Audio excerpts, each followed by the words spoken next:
Marion Giants get the job done, but more specifically, Diane Gardner's media and marketing class at Marion High School gets the job done, and with a little help from Broadway. I decided, let's try a Hamilton parody. I had no idea how. I thought that sounded fun. The kids, they didn't tell me how reserved they were about it, and they were like, okay. They were tasked entering a video contest with a chance to win $60,000 for their library.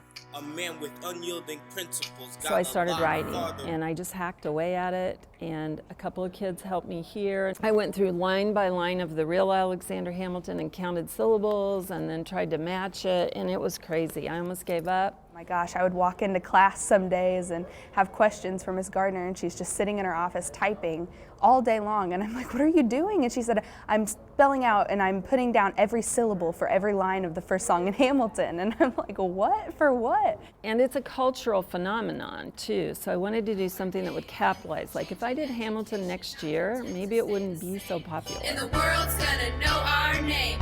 What's our name, man? We are Giants Library. Our name is Marion Giants Library.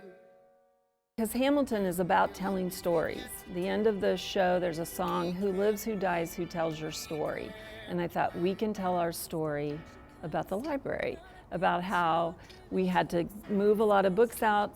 I wrote a proposal for these iMacs, how we got that, how it changed things. It was like maybe 4 computers and a few books that no one was ever reading. And so what she did with this is it's now incredible, but it could be more. So we entered into this Follett Challenge. And it wasn't just a class project. Several students from outside the class have volunteered their time and voices for the chance to help their library win some additional funding. So Ms. Gardner contacted me, and she asked me if I'd be willing to sing for something she was doing called the Follett Challenge.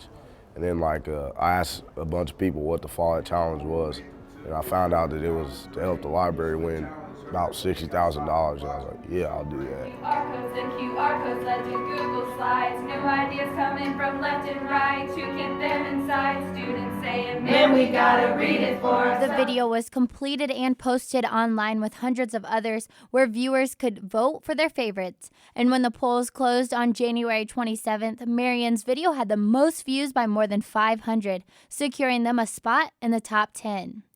So people were loving it, sharing it. I had 2 librarians who were in the top 10 write me, one from Connecticut, one from Colorado, and said, your video is amazing. Now the class must wait until February 28th to find out if they are one of the finalists. But in the end, it's more than just the money. It's about telling their story. Even if we don't win anything, we have won because people know there's a library here now that's doing something and they're interested in it. This video will live forever on YouTube or wherever, that for this certain point of time, those kids told our story, and someday they'll be able to say, look at this that we did to their little kids or something.